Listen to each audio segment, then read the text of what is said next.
One last time, relax. Take a drink with me. One last time. Well, this isn't the last time. At least not yet. We're getting there. We're heading down the road, but folks, welcome to episode 156 of Off the Chest of Timothy Regal. This would be the official 3-year anniversary if we hadn't have missed. How many weeks have we missed? I think only like 2 or 3. But yeah, at most 3. Yeah, so I think we're a couple weeks behind, but technically this is 3 years worth of episodes. Actually, this might be 155. Oh, well, is it? Shit. God damn it, Alex. I don't know. You said it was 156. I thought it was. Is this 155 or 156? God damn it. I'll figure it out. Is it important to the people that care? Just make sure we mark the episode right. Nobody's going to care. Folks, welcome to Off the Chest of Timothy Regal. I, of course, am... This is 155. The leader of the Midwest Pro Wrestling Intelligentsia. The man with the best looking bald head in professional wrestling. Wow. Timothy Trying to get Regal. your ass kicked? Who's got a better looking bald head than me? The man called Steve. His is close, but... The 6-star asshole. Definitely not as good looking as me. Who else is bald? Stone Cold Steve Austin? Yeah, he's pretty good, baldy. Tommaso Ciampa. Okay, I have the sexiest bald head on this podcast. How about that? Well, jeez. I, of course, am joined by the 7-star mind, the man with the microphone in the middle of the ring at SCWPro. Yeah. The man in the hat. The man in the hat. Is it the man in the yellow hat, or you can walk around Curious George? Yeah, I'll hang out with Curious George. Can we talk about the fact that the man in the yellow hat walked around all day holding his monkey? No, Curious George walks sometimes. Alex, that is a pretty fancy hat. I said you look like Dr. Alan Grant from Jurassic Park, and you legitimately did not know what the fuck I was talking about. I had a feeling that's what you were talking about, but I wasn't sure. How the fuck have you never seen Jurassic Park? I thought it looked scary. Oh, Jesus fucking Christ. Hey, Alex. Hey, Regal. What happened at Hawkamania? What happened at Hawkamania? I wasn't there. You weren't there. I wish I would have been there. I was there. How was it? Well, it came crashing down. Did it hurt and it inside? hurt inside. I had to take a stand. It didn't help to hide. Did he show up? Was he there? Yeah. Hulk Hogan was there. Shit, I wasn't supposed to tell you. At Hawkamania. I mean, I believe it. I mean, yeah, Hawkamania. I mean, we've had Chuck Long. We've had Chuck Long, Pat Angerer, Kurt Stallion. I mean, everybody shows up. One of these things is not like the other, but I mean, everybody shows up to Hawkamania. Oh man, who there's somebody who really doesn't like Kurt Stallion, and I can't think of who it is. We have a writer for DC Comics that comes to Hawkamania. Yeah, I think he might even listen to this podcast sometimes. Yeah. What's that wind chime sound? Is that you? Margaret's playing The Sims. The Sims makes wind chimes? I'm not playing with him. I'm playing Minecraft. Oh. Does it make the wind chimes? Yes. Well, we're trying to do a professional podcast here. Since when? I thought we might give that a try. Your wife's like, when have you ever been professional? Bruce Pritchard's got a professional podcast. I thought I'd give that a try. I wish we could be as professional as Bruce and Conrad. I'd like some of that sweet, sweet Conrad Thompson money. Hey, it's Conrad Thompson, and you're listening to me talk. Regal, what's going on, man? How are you? I'm doing good, Conrad. How are you? I'm doing okay. I heard you and Alex are getting ready to wrap things up. Yeah, we can't compete with you, dude. The road to the end is what you're calling it, right? Yeah, we can't compete with... Well, I'm here to offer you a very special opportunity. Really? That's right. You know, I'm on Westwood 1 with Eric Bischoff and Tony Schiavone and Bruce Pritchard and Arn Anderson and Jim Ross, and is that it? That's it. That's it? Well, it may not be for long, because I'm saying, how would you, Timothy Regal, like to buy some VIP tickets to a event near you? Oh, I thought you were going to give me a podcast. You thought I was gonna? He thought I was gonna give him a. You thought I was gonna give you a podcast? What made you think I was gonna give you a podcast? Well, I got more important things to do. I got Alabama money.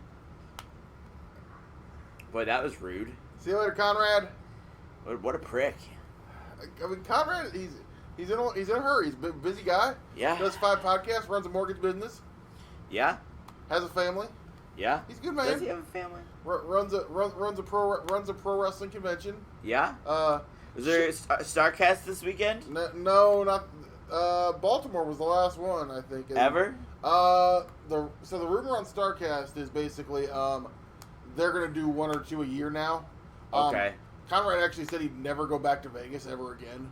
Really? So it won't be a Double or Nothing. The rumor is that he may wait an entire year before the next one with all. If he does another one, He won't do All Out Weekend? No, it's going to be All Out Weekend in Chicago. Okay. Because he loves. Conrad said he loves working with the high. Like he said, Starcast. Conrad said Starcast 3 ran so smoothly for him. He legitimately was sitting there going, "Wait a minute, nothing's going wrong. What the hell?" Yeah.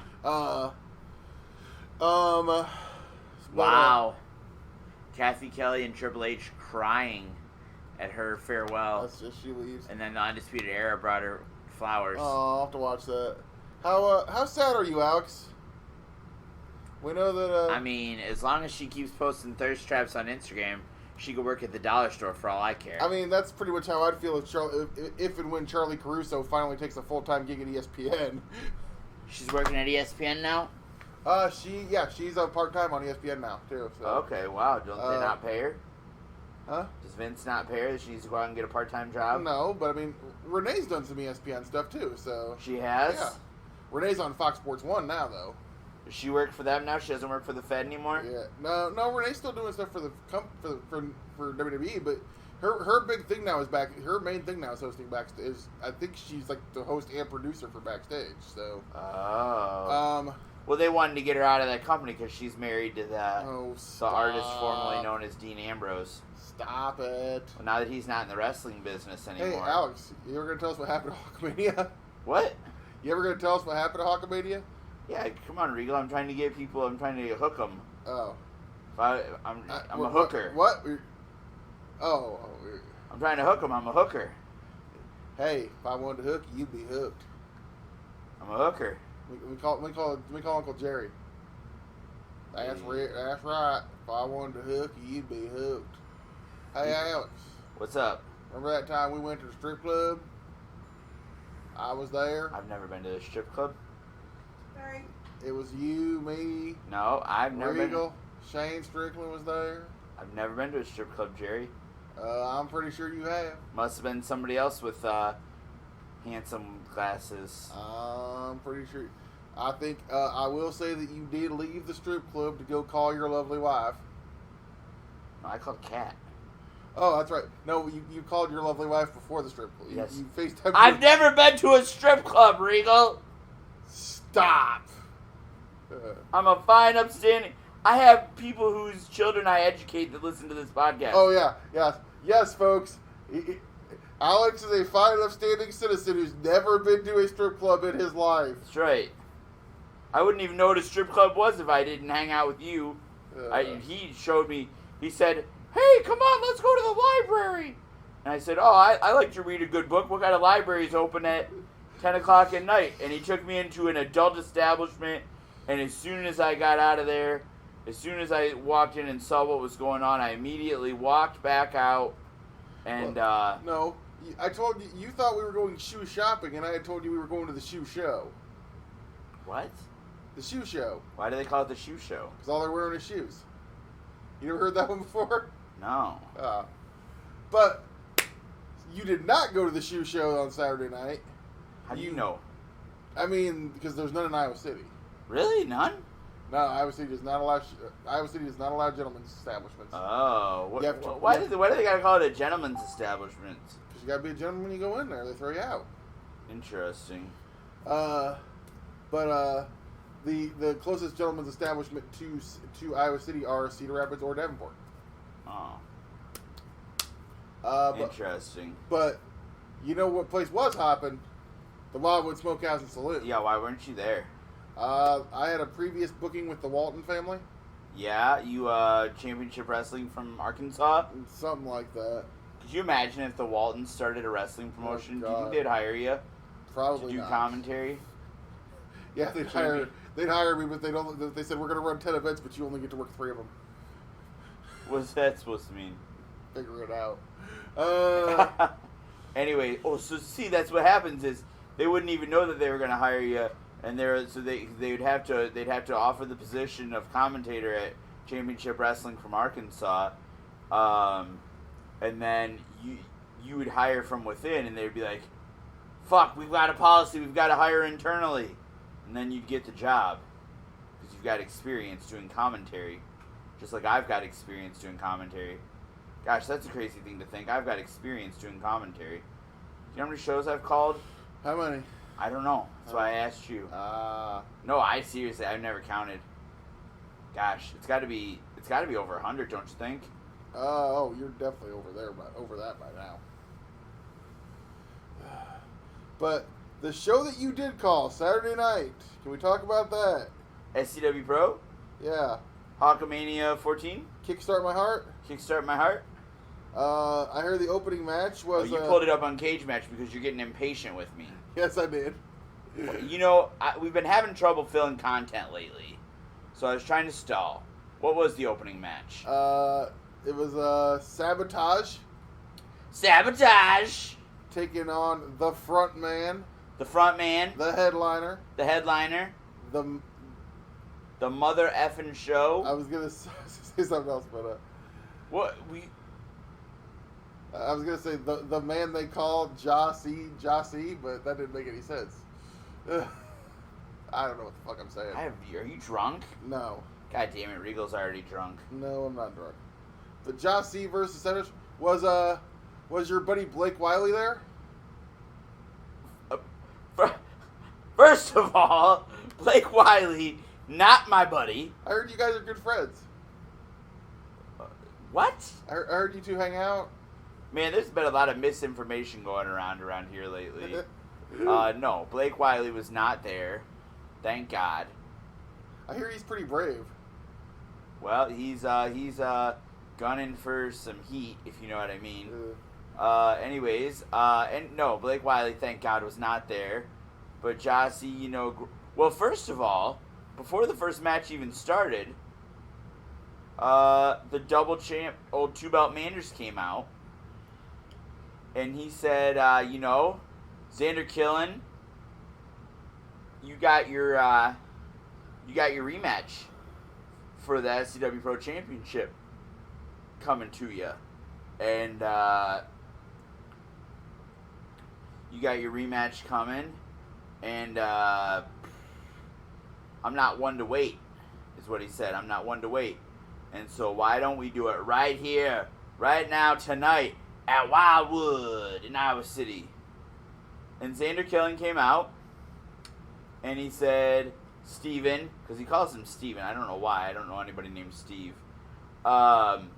He said, Steven, the doctor said I can't wrestle. The SCWPro doctor, Dr. Pepper, no, it's not Dr. Pepper. What's this doctor's name? Tad? Yes. Is Tad a doctor? I mean, he might be. It's not the same Tad that does social media. Tad's dad. Oh, Tad Senior. Tad Senior, Dr. Tad. Okay. Dr. Tad said, Xander, you can't wrestle tonight, son. Sorry.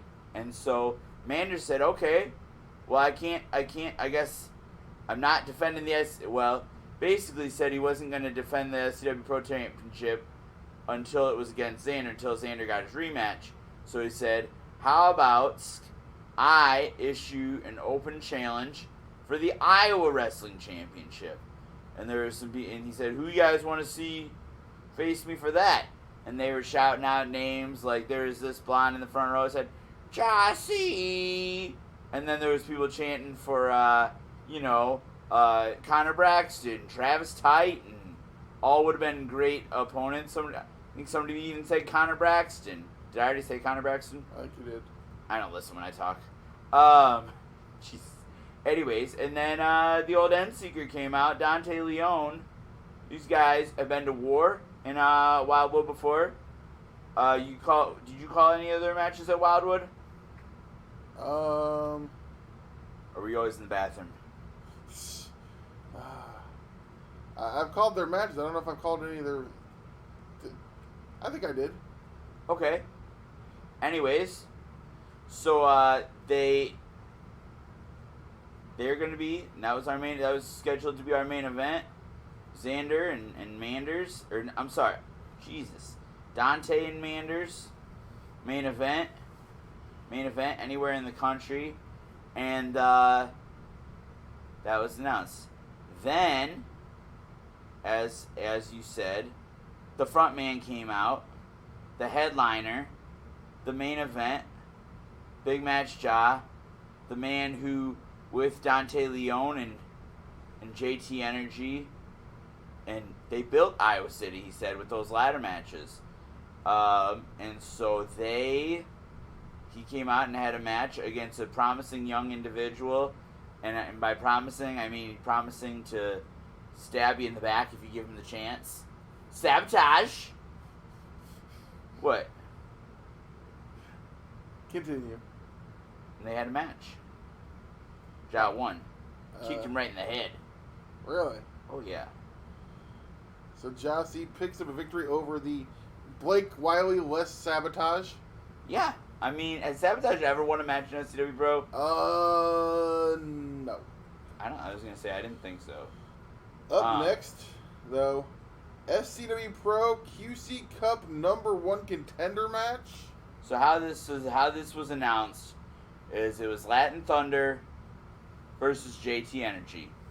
And if Latin Thunder picked up the victory, he was going to get QC Cup shot on February 29th at the Muscatine Boxing Club in Muscatine, Iowa at SCWPro Leap of Faith.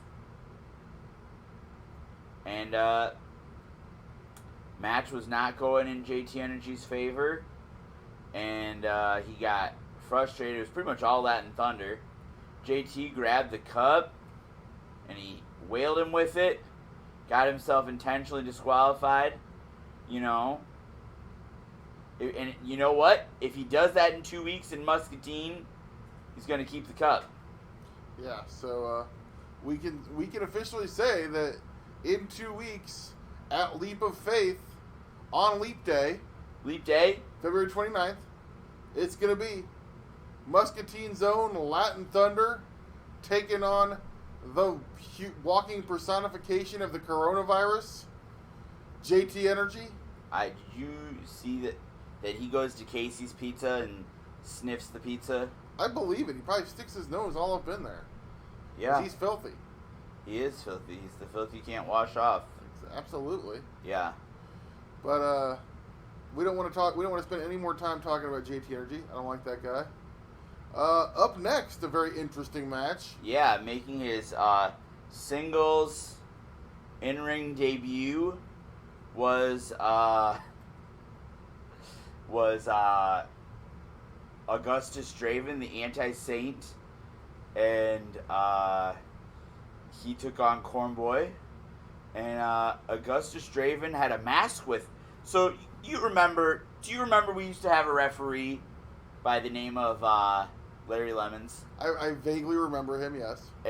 And Larry Lemons, like, fell outside of the school maybe or somewhere. Yeah. And then Augustus Draven came and was like, "You don't want rules. You only want anarchy. Join me." Remember that? Yeah, I remember something like that. And then Larry Lemons joined him, and then he wasn't Larry Lemons anymore. And he became Ashton Sowers. Yes. Who we saw compete back at Prestige. So Augustus Draven pulls out this mask, and Cornboy has the can of corn, and Augustus Draven says, "There will be no more corn. There will only be anarchy. Join me. Give up everything that you know, give up these people and join the dark side. And Cornboy says, okay, I will join your dark, dark world if you will take this can of corn. You're laughing, but this is a real fucking thing that happened. This is a real, I shit you not, this is a real thing that happened. Considering that Cornboy is involved, He I said- have no doubt about Corn this. said, okay, I will join your dark, dark world. And he hands him the can of corn, and he says, but first you must eat the corn. And then he hands him the can of corn. And Augustus Draven says, there is no corn, there will be no more corn, there will only be wasteland. And throws the can of corn, which, how do you think Cornboy felt about that? I'm guessing not very well. Not very well. Not very well. Respond well. So then, you know, in the grand history and all of the events in the history of wrestling, that was one of them. Which is what I said. As a friend of mine is apt to say, a certain friend of mine is apt to say. I stole that line on commentary. Yes. In all the history of all of the events in wrestling, that was one of them. A certain legendary friend of mine. That's a line from a certain legendary friend of mine. Anyways, so they had a match. You know, Augustus Draven, weirdo, a real creep, comes out to some weird music that I don't understand, and has some glowy eye things, like some weird light up goggles, and I don't get it. Yeah, that Draven dude, man. The one time I was around him, he kind of creeped me out. He's a creepy cat. Anyways, so big dude though. My point was, big dude, not too bad in the ring, but no match for the crazy unpredictability that is Cornboy. Corn picked up the victory, and yeah, that was a match. That was something, it sounds like. Yeah. Hey, I got a question for you. What's up? Tomorrow's President's Day. Is your place of is your shoot job going to be open? Yes, it is. All right. I didn't know. I thought, you know, they're closing at midnight now. No, so I thought maybe they're going to start closing on postal holidays. Nope, we're open all All right. day. All right. Good. There's one thing President's Day is all about is capitalism. I mean, Exploiting workers, making money, you know, selling products manufactured by little Chinese children for 4 cents a day. That's America.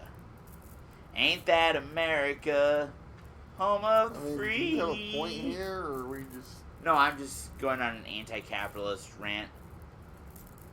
Regal, I heard Alex going on an anti-capitalist rant.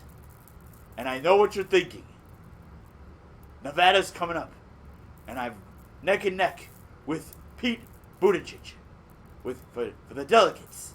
And so You're up by two delegates I'm right now, up Bernie. by 2 delegates because the people are behind me. It's us, not me. It's we, not I.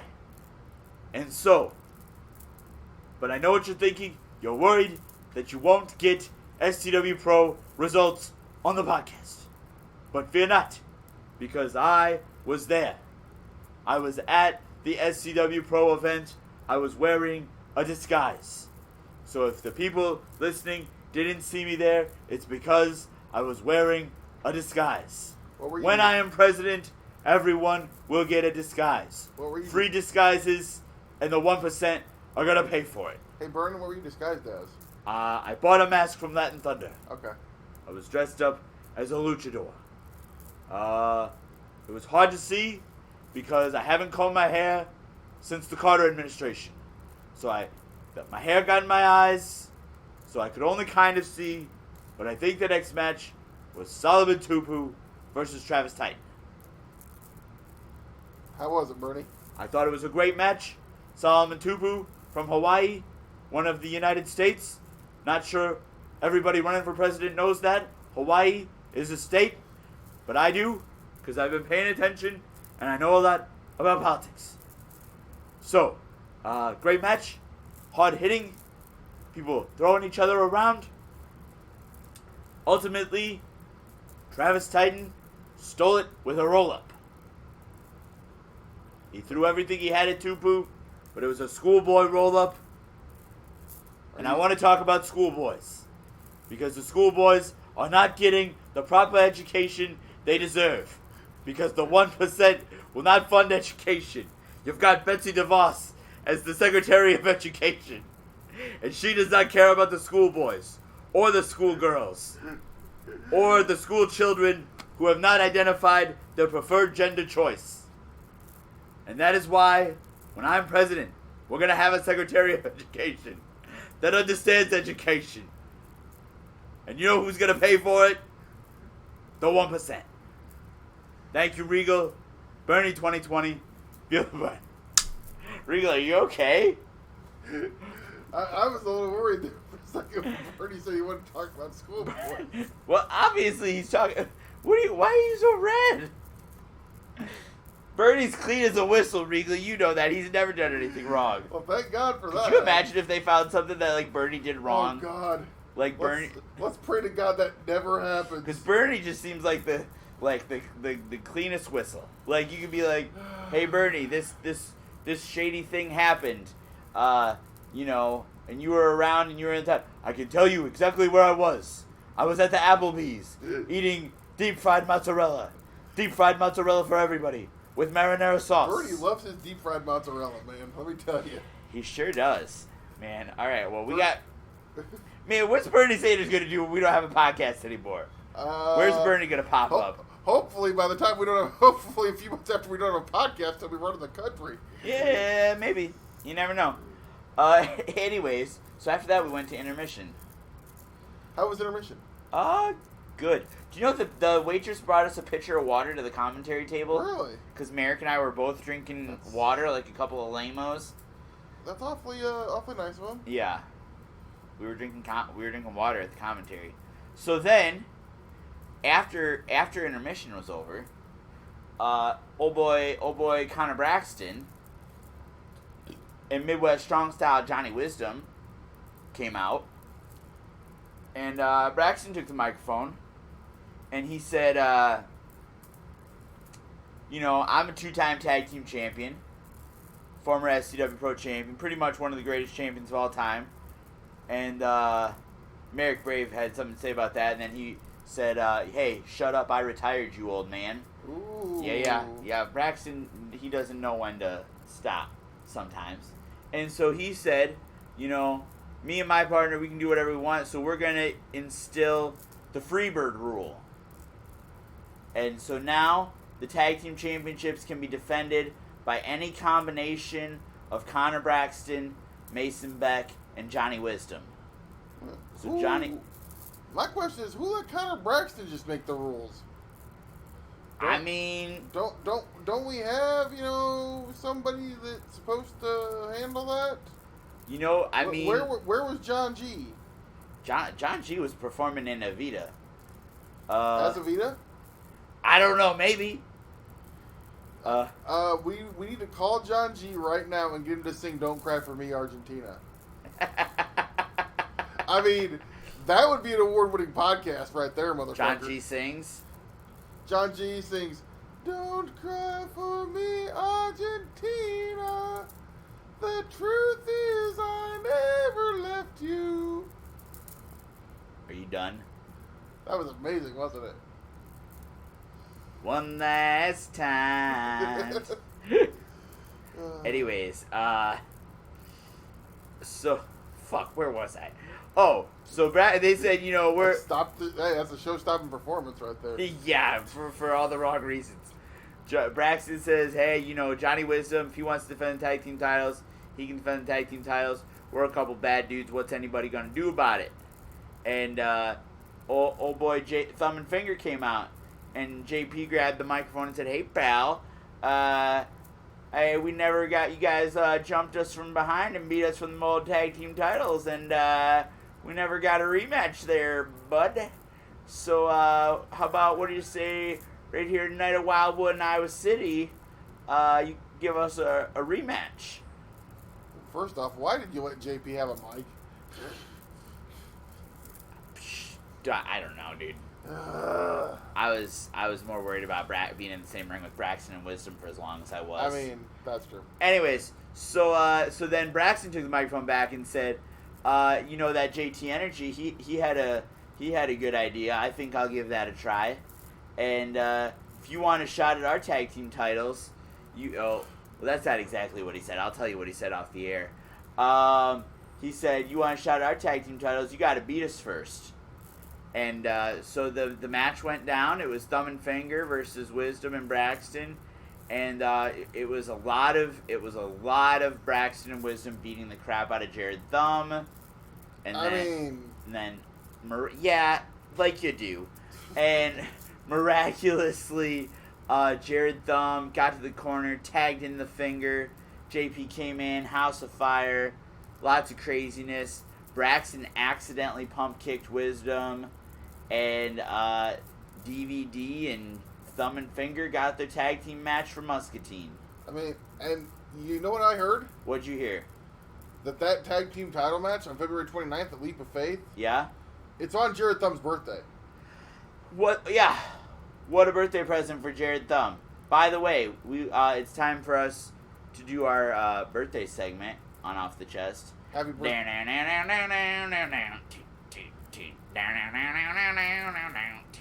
Let's see, whose birthday is today? It's Jared Thumb's birthday. Anybody else? Well, it's Jared Thumb's birthday. It is Jared Thumb's birthday. It's Jared Thumb's birthday. You're gonna look up whose birthday's on Tuesday? I'm gonna look up today's birthdays. 2/18. Let's see. It is Elizabeth Olsen's birthday. Big shout out. Who's Elizabeth? Is that Scarlet Witch? Oh, okay. Well, happy birthday to Elizabeth Olsen. I thought that was Wayman's girlfriend. It is it is LeVar Burton's birthday. Oh, I loved him as Scotty on Star Wars. I'm teasing. I did that just to get a reaction out of you. Fucking hate you. I know he wasn't Scotty. He was C-3PO. It is Ice-T's birthday. Oh, I love Ice-T. He was on Law and Order SVU. Yes. Yeah. Oh, but hold on, real quick. Back to LeVar Burton for a minute. Butterfly in the sky, I can go twice as high. Take a look in a book, reading Rainbow. I can go anywhere. Sorry. Man, my voice is like pretty well warmed up. Yeah, you're doing great today. Yeah, a lot of singing. Not as good as I am, but hey, tweet us at Off the Chest TR. Who's a better singer, me or Regal? Angle's on Instagram now. Really? Yeah, but he's still not on Twitter. I'm posting thirst traps. Chris Angle? Yeah. What? I don't know that he's posted he said anything. on Instagram. I don't want to know. There's really only one person I pay attention to on Instagram. Kathy Kelly? Yeah. Butterfly in the sky. I highly recommend Mandy Rose's Instagram as well. Well, alright. And Jordine Grace's, of course. Anyways, so, Thumb and Finger at the boxing club. They're going to be wrestling. They're going to have... how many events do we have to have at that place before they rename it to the Muscatine Wrestling Club? I mean, it's the house that Thumb and Finger built, so... It's the house Latin Thunder built. Thumb and Finger are paying rent. Thumb and Finger, they won the tag team titles the last time we were there. They did. Those millennials don't know how to build anything. Latin Thunder built it. They're just paying rent. That's true. Millennials can't afford their own house. Hey, be careful. Bernie might come back. Yeah, I don't want Bernie to come back. That's not a debate. He'd probably agree with me. That's true. Because it's all the 1%'s fault, and the 1%'s got to pay for it. Yeah. Anyways, so then I'm announcing the main event. Connor Braxton, One Call Manders versus Dante Leone for the Iowa Wrestling Championship. I go to get back to the table, and I notice that Merrick Brave is not there. And then I hear some unfortunate music. Whoa, whoa, forever Russell against them all. Whoa. Old boy Xander Killen. Steven, I may not be able to wrestle you tonight, but the doctor won't let me wrestle, but nobody can stop me from talking. So I'm going to be the guest commentator for this match. Oh, boy. And I got to do commentary with Xander Killen. Thank you very much, Mr. Regal.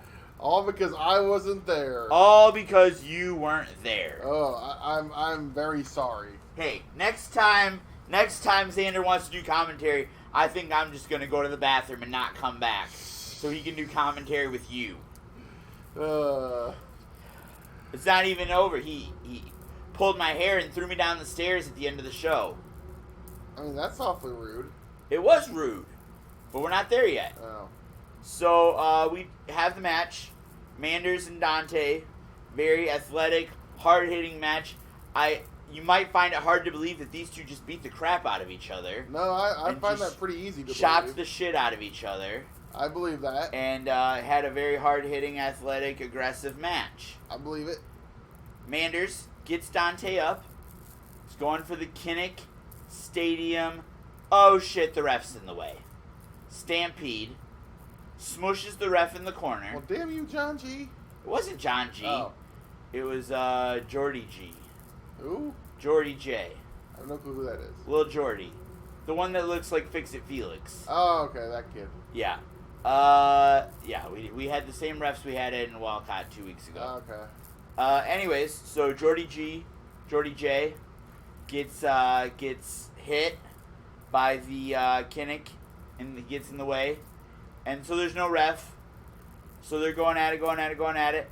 And then old boy Xander Killen decides to come in, hit Manders with the low blow, go back on the stage. Dante hits the spiral tap. Another ref comes in. 1, 2, 3, and we have a new Iowa wrestling champion. Don't cry, Regal. Regal's crying, guys. No, I'm not crying. He hates Dante Leone. No, I don't hate Dante. He said Dante Leone's a punk, and he could beat his ass with one hand tied behind his back. And Dante Leone is a loser. Regal said that. Well, you know what we know about Dante. So Dante Leone, the new QC Cup, the new Iowa wrestling champion.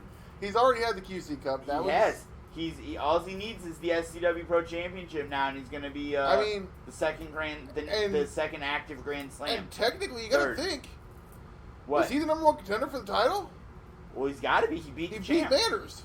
He beat the champion. So now he won the Iowa title. Yep. Now you think he's going to technically get a shot at the SCWPro title?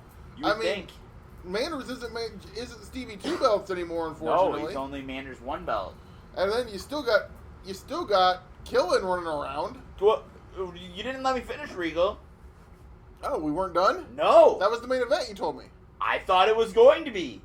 Killen takes off his tie, takes off his shirt, takes off his little fedora, pulls off his pants, and he's got his wrestling gear on underneath. Oh, thank God. I got a little worried there when he said Xander Killen took his pants off. He said, the doctor told me I can't wrestle, but what makes you think I'm going to do what a doctor tells me? Hits him with a chair a couple times, hits him with a drop down. He says, I want my title match now. And the ref says, Manders, you want it? You going to do it? And Manders says, boy, yeah, let's do it. And so they the referee called for the bell. So I said, okay, I guess this is a SCWPro Championship match. Well, Commissioner Sean thankfully came over and verified that the match was happening, and he signed off on it. So Manders and Killen going head to head, big fight feel, fighting tooth and nail. Manders already been through hell with Dante, and ultimately the one call Manders was able to. He hit the hawk drop many times, which I can try to remember. He hasn't used the hawk drop in a long time. He pulled out the old hawk drop, and he retained the championship. Mr. One Call Manders, still SCWPro Heavyweight Champion. And then Xander Killen was pissed. He grabbed me by my hair and threw me down the stairs off the stage and was just cranky. And then out of nowhere, Merrick Brave shows up and thanks everybody and says have a good night after I've been thrown down the stairs and had my hair pulled. I mean, how rude. It was rude. I didn't appreciate it. But it was a good time. Wildwood and Iowa City. So let's run down the upcoming SCWPro events. Leap Day, March 29th, February 29th at Muscatine Boxing Club, Leap of Faith. March 7th, we return to Walcott for Luck is for Losers. March 14th, we're in Wildwood for Hawkamania XV, Where's Manders? And then on March 28th, we're in Dubuque for We're Back. We're back? That's the name of the show. All right. I'm pleased to announce I will be in Muscatine, and I will be in Walcott. That's as far as I can go for right now. But I'll be here. I'll be there for the next couple. I'll be there for the next couple shows. So we'll see what's going on. Like I said, obviously, we've already got a couple things we know. We're gonna see JT Energy versus Latin Thunder for the QC Cup. Yes. We're gonna see Thumb and Finger versus Braxton versus a combination of Braxton, Beck, and Wisdom. Yes. And I'm gonna guess we're gonna see the Iowa title with Dante Leone, Yeah. the new champ. Yeah. Will be in attendance. So sounds like it's a good night, man. I'm really sad I missed Hawkamania, but I'll be back in the saddle again soon. But Alex, dude, I gotta talk about something for a minute. All right. Before we recorded this podcast, we watched some NXT Takeover Portland action. Yeah. And man, we saw a match of the year contender tonight. Yeah, yeah, I'd say so. I'm gonna go 4 3/4 stars on this one. I think. All right. The show kicks off with Keith Lee versus Donovan Dijak. Dijakovic, yeah. Dijakovic. Why? You know, they change names all the time. I think it was preemptive. Dijakovic is the only name they changed that ever made it harder. I think they did that on purpose so that Vince would be like, God damn it, his name's too long. And then they can be like, well, what do you think about Donovan Dijak, Vince? I like it. They made it too long on purpose so they can shorten it later. Well, see, my worry is that one of these days Keith Lee is just going to be Keith. It could just be Lee. Limitless Keith.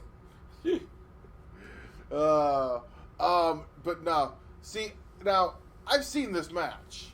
Yeah. I've seen it, actually, as soon as, shortly after the match was over, AAW posted their match that they had in AAW on their YouTube channel for free. Nice. I saw it a couple years ago. It was in the Battle of Los Angeles in PWG. Meltzer gave it 5 stars, and a lot of people voted it as their match of the year. Wow. So I'd seen this before NXT, but the eyes that have been put on this by NXT, these two guys just have this unbelievable chemistry. And they went out there on this takeover, opened the show, and blew everything else in the show out of the water, in my opinion. Yeah. I mean, this is two guys, huge guys, that are athletic as hell. Both of them have charisma out the ass. Keith Lee has some of the best natural charisma I've ever seen. Yeah. You're just drawn to the fact that this guy, who is this barrel-chested, mountain of a man, can do Hurricane Ranas, can do flips off the top rope, and can, do some of the most insane power moves you're ever going to see. And then you have Dijakovic, who is the, how do I say this in a politically correct way? I don't like it when you start sentences like that. Blonde-haired, blue-eyed, crew-cut, tall dude, has that look.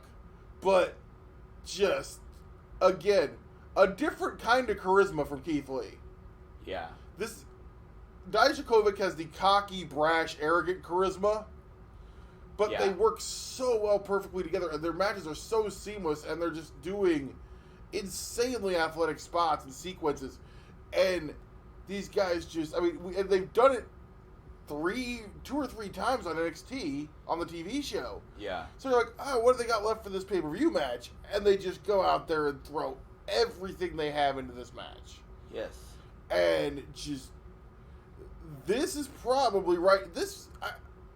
If this ends up being your WWE match of the year at the end of the year, I'm not going to be surprised. I mean, it's only February. Yeah. Like I said, dude, Keith Lee to me is on another level. I've been a huge fan of this guy basically since he broke out of since he started at Evolve, when he started as a singles guy. After he broke away from Ring of Honor, where he was a tag team guy, I've been a huge fan of everything he's done. And, I mean, he's a guy that, pardon the pun, but the future for him, I think, really is limitless. Because he has all these tools. Dijakovic is also a guy that I think just can do so much amazing stuff. Do you think Vince can buy Keith with his physique? Here's the thing. Keith Lee, essentially, keep in mind, Mick Foley didn't have a physique. And how hard was it for Vince to buy him? But he eventually did. When the talent is so good, you can overcome certain things. And I think Keith Lee is that talent that can overcome the fact that he doesn't have six-pack abs. That he, isn't, the supermodel type look.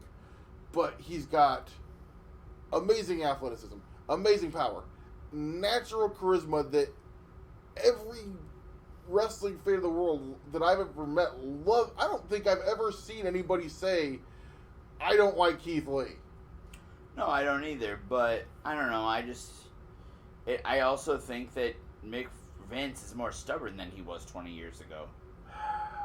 Unfortunately. I don't think he listens to his people as much as he did 20 years ago. And we'll see. A lot depends on, This is kind of why they brought Bruce back, because it was like, well, he used to listen to Bruce. Maybe he'll listen to Bruce now. You know what I'm saying? Yeah. And he's obviously, as far as from what I can tell on Raw, he's listening to Paul. So, which is ironic, considering that it sounded like he used to not listen to Paul when back in the day. Now I think he does. I also don't think Paul has the same creative energy that he did 20 years ago. No, what I think is Paul's... Or the problem is Paul has the same creative energy he did 20 years ago, and the world's passed him by. No, I think Paul's learned how to temper himself, I think, is the thing. That's my theory. I don't know. I just don't think Paul Heyman's the creative mind he was 20 years ago. The one thing I would give Paul is I think Raw has gotten a lot better recently. So, I mean, considering where we were about a year ago, it's not that hard. But yeah, I don't know. So wrestling's pretty simple. So and you think we just spent however long talking about this opening match. The match I had to follow this, man. Tegan Nox and I used to call her my sweet little wonderful Dakota Kai, and now it's my vicious, evil... Why do you have to possess her? Why did she have to be yours? Now it's the vicious, evil, dark, foreboding Dakota Kai, which I thought I loved sweet, innocent little Dakota Kai. Here we go. Gosh, dang. Somebody get this man a Dasani. Fuck. I really, really like dark, evil Dakota Kai. You know how uncomfortable this is for me. I haven't said anything bad. Grieve. But, hey, who's Alan Cheapshot on Twitter? I've heard the name, but I think he's just an internet guy. This For match, some reason, I thought he was like extra creative or something for a so while. so these two come out, and Dakota. This is a feud that's been built up. Dakota jumps through in the entryway. They brawl. They go through a barricade. They pull out chairs. They pull out tables. They pull out a croquet mallet from under the ring. Why the No, fuck is it's a cricket mallet, a, not a cricket bat? Jesus Christ. It was not a croquet mallet. Croquet mallet, cricket mallet, what? Very fucking different. A croquet mallet's like a golf club, dumbass. It'd be like Bray Wyatt's fucking bomb hammer. Yeah. Jesus Christ. Okay, a cricket bat. They pull out a cricket bat from under the ring. Here's the thing. Why the fuck's there a cricket bat under this goddamn ring? Because Dakota Kai put it there to fucking beat Tegan Nox's ass with. Because she knew she had a fucking street fight with her. All right, I'll let it pass on this one. HQ Trivia is shutting down. But these two come out, and the good thing with this, they had a completely different style of match. They had a plunder match basically. Yeah. They worked it well. I love a good They plunder match. They took some pretty wicked shots with each other. And then at the end, there's a table. I had forgotten. The good thing, I always love when they actually can get you to forget there was a table sitting at ringside at one point because they do it early. They tease it, go do a bunch of other stuff, come back to it at the end. I had forgotten there was a table at ringside. That's when actually you know they're doing it right. So these two, they're up on the top rope, and then all of a sudden, what is she now? She used to be Reina Gonzalez. Now it's Raquel. Raquel Gonzalez comes out. A very I don't want to say large. I mean, compared to those two, A very tall, athletic female. Very strong. Very strong, very nice. Very nice, very evil. Shout out to Danhausen. Get Danhausen on the pod. Dude, I'd love to interview Danhausen. That would be. Send us your off the chest bucket list. I'd never. We'd never stop laughing if we could get Danhausen to come on the show. He'd be as funny as Bernie. But anyway, I'm getting a text. Women's street fight. Raquel Gonzalez goes to throw Tegan Nox through the table, and Tegan Nox Buffalo Bill's Mafia's the table. She hits the table, but she hits it kind of in the front, and the table doesn't break. It falls over, and she's just laying in a heap against this table, and I was like, fuck, that sucked.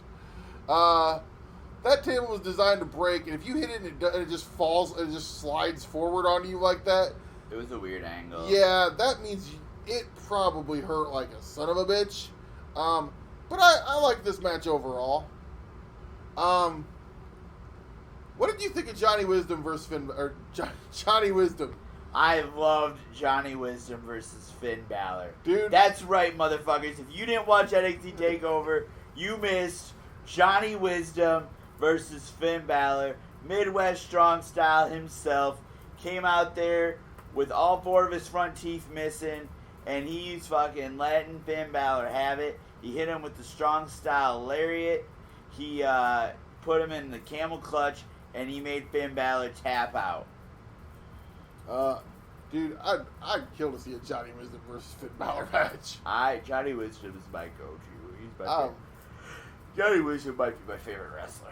But if, this one was Johnny Gargano. Almost done it again. Johnny Gargano versus Finn Balor. This was good.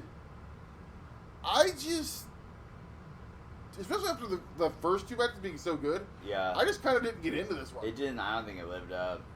Honestly. I like Finn and I like Johnny. This match for me, for whatever reason, probably because they didn't do a lot in ring to build this feud up, so I kind of buzzed over some of their promo stuff. I really didn't feel the build for this one. Yeah. The match itself was fine. And Finn gets a victory here, which, possibly Finn may be the next challenger for the title. We don't know yet. Interesting, yeah. But no, good match. I didn't I didn't love it, but obviously by no means did I not like it. Right. But it was pretty good. Next was your women's title match. Rhea Ripley versus Bianca Belair. God damn, Bianca Belair is a superstar, is she not? Oh my god, yes. Oh, you want to talk about natural charisma? Fucking A. Bianca Belair was made to do professional wrestling. I will say that until I'm blue in the face. Bianca Belair was made to be a professional wrestler. So here's the thing with me, and I'm gonna say, I'll be honest about this.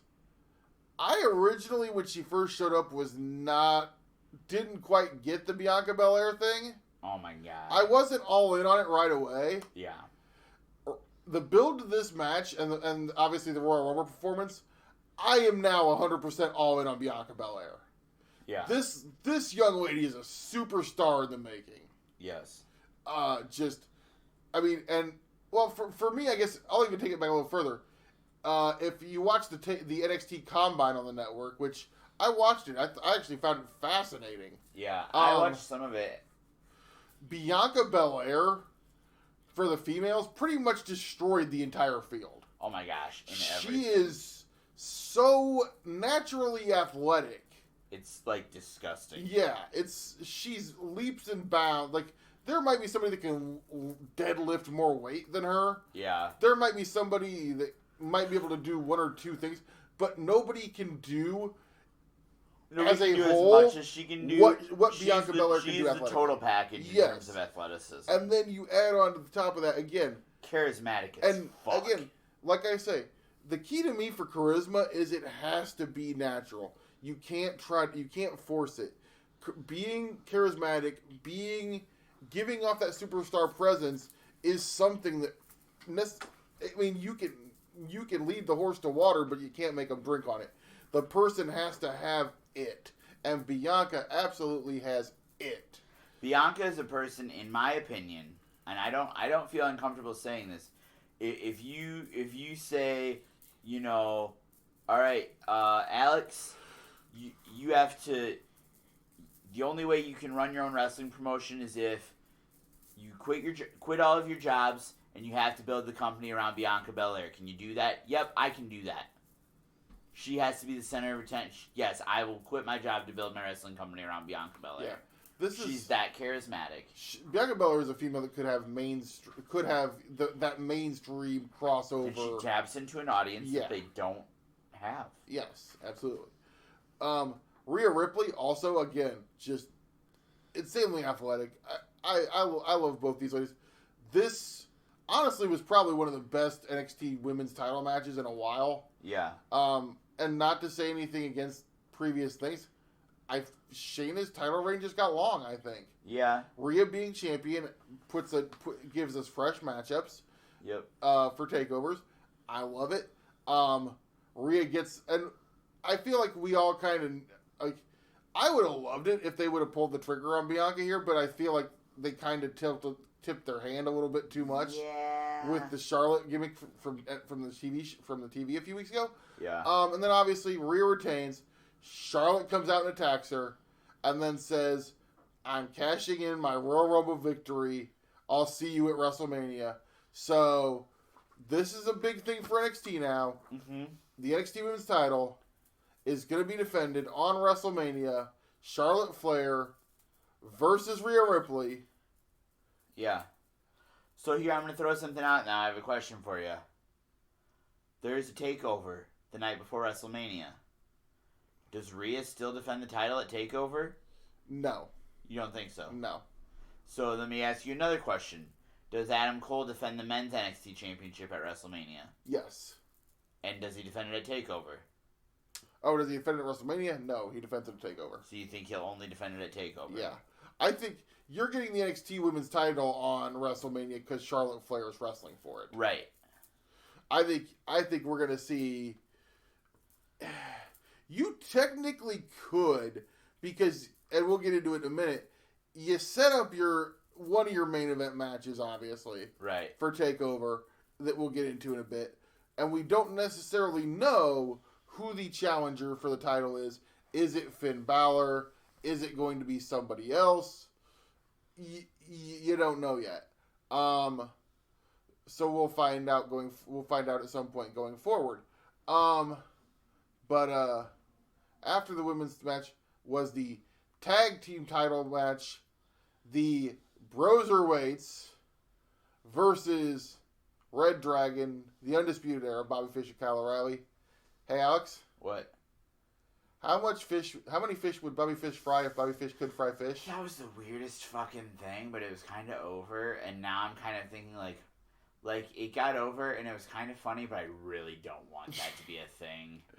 I'm hoping this is the end of that, but it's proof that They printed it on a fucking shirt. It's proof that Matt Riddle can get anything over at this point. Yes, that is what it proves. Matt Riddle can get fucking anything over. Because it's Matt Riddle can get over. How many fish could Bobby Fish fry if Bobby Fish could fry fish? If he can get that over, he can fucking get anything over. It's just... My wife just smiled.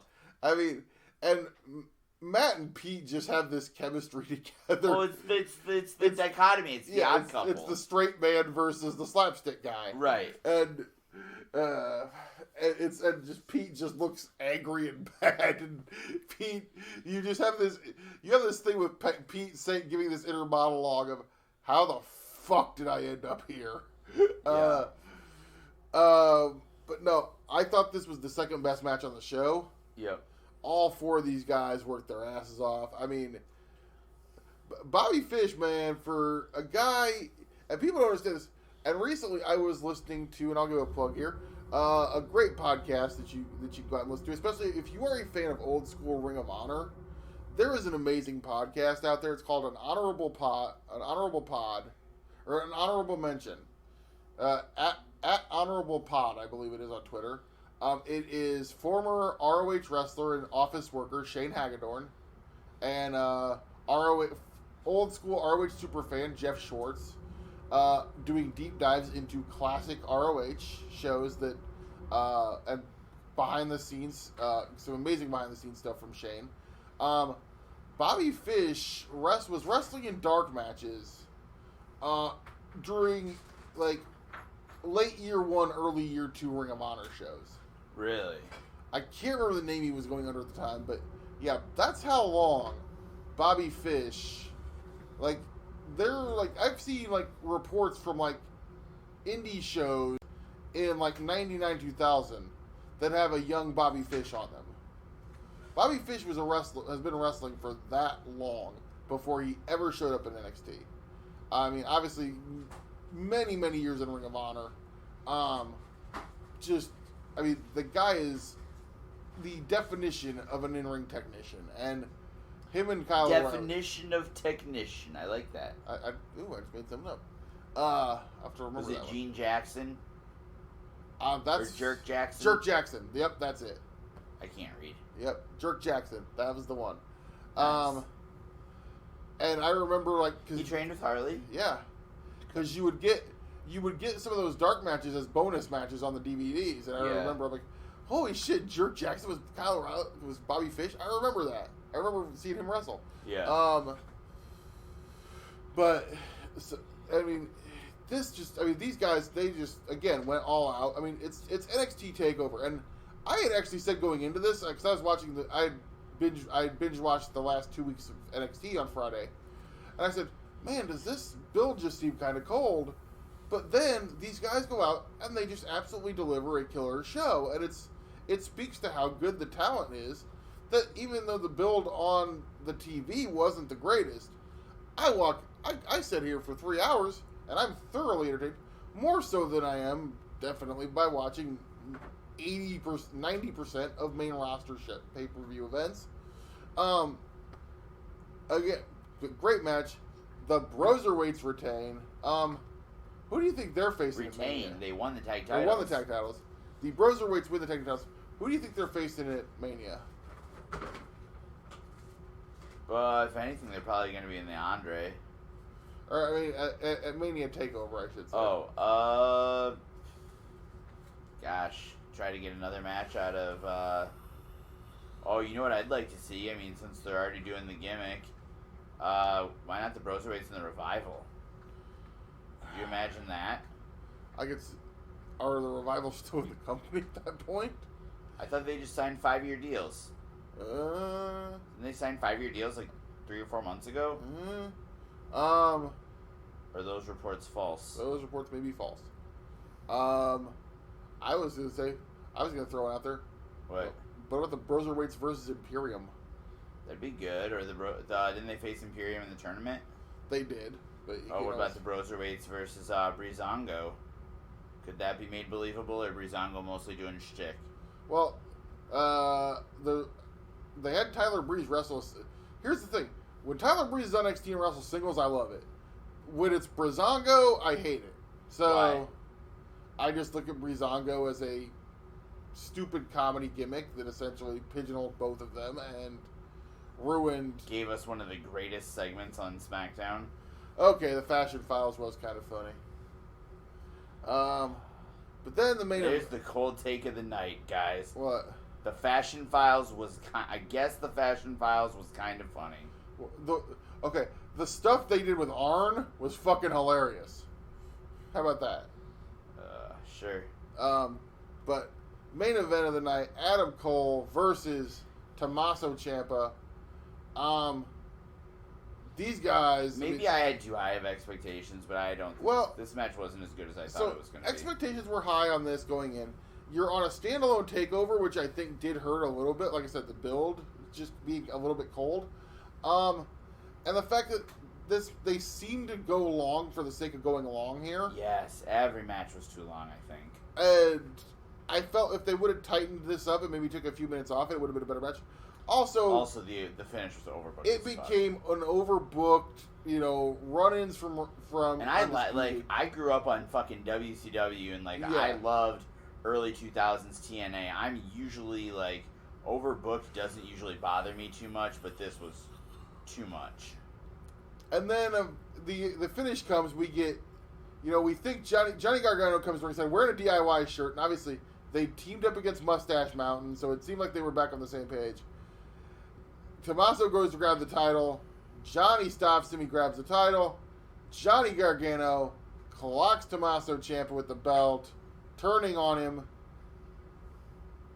Adam Cole gets the victory. And now, Jesus Christ. We are set up for Gargano and Tommaso Ciampa once again. Only this time, Johnny's the heel and Tommaso's the baby.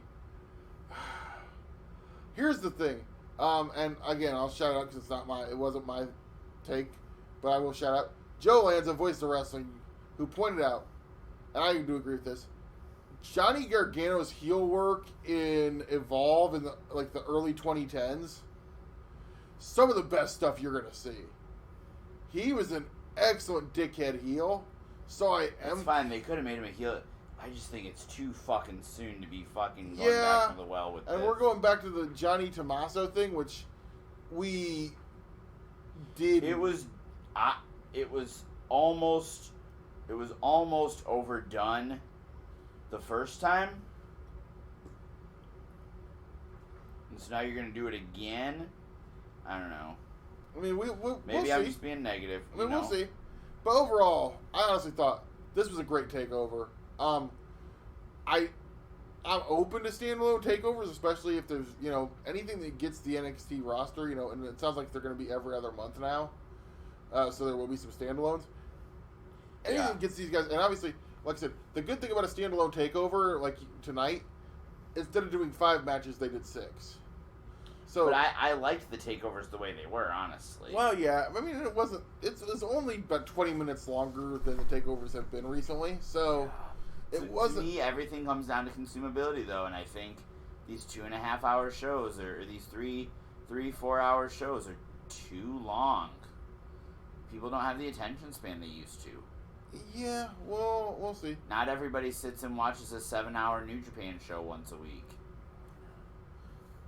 I mean, I don't do it once a week. But you know what I'm saying. All right, I'm tired. Can we real quick shout out Game Changer Wrestling? I haven't watched it, but did you see the clip? Yes. Holy shit.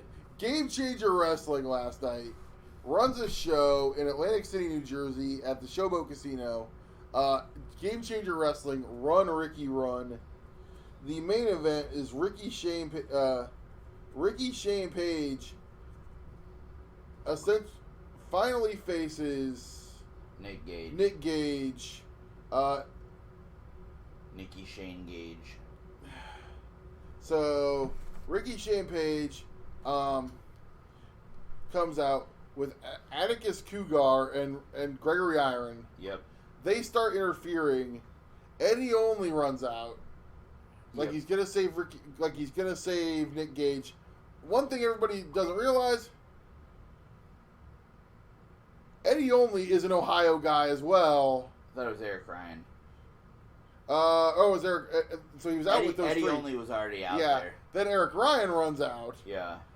And Eric Ryan, who's been a mainstay in Game Changer, so you think he's on Gage's side. You realize, oh shit, he's an Ohio guy. He turns on Nick Gage. Ricky defeats Nick Gage in front of this Game Changer crowd. And I mean, we're talking Bash at the Beach level. Garbage is getting thrown. Shit's getting knocked over. The only difference between WCW and this is fucking Game Changer Wrestling. Right. There's glass. There's light tubes. There's God knows what the fuck else. And it's getting thrown everywhere. People say independent wrestling doesn't do story, man. Ricky Shane Page coming into Game Changer, being this completely fucking dickhead heel. And now, Ricky Shane Page is officially the Game Changer Wrestling Champion and is going to draw money selling tickets because every show, these crazy fucking Game Changer Wrestling fans are going to pay their money to watch Ricky Shane Page get fucking annihilated. Yeah. That is professional fucking wrestling, people. Build up your shit. A hot heel who's going to draw fucking money. He's going to get people into the building to see him get the shit kicked out of him. That is the most old school of old school wrestling. Also, can we talk about, who else was on that show last night? JJ Garrett. Our good friend JJ Garrett was on the show. Sounds like a really good show. I may eventually have to end up checking this one out. I heard Tony Deppen and Effie, I heard, absolutely tore it down. So, nice. Game Changer Wrestling, man. I told you I did take vacation for WrestleMania weekend again this year. So yes, I decided to go ahead and do it. So you're gonna just camp out on my couch? Yeah, I will be camped on your couch for about 5 days. Because I'm gonna be watching a whole bunch of The Collective. I have a feeling. It's gonna be insane.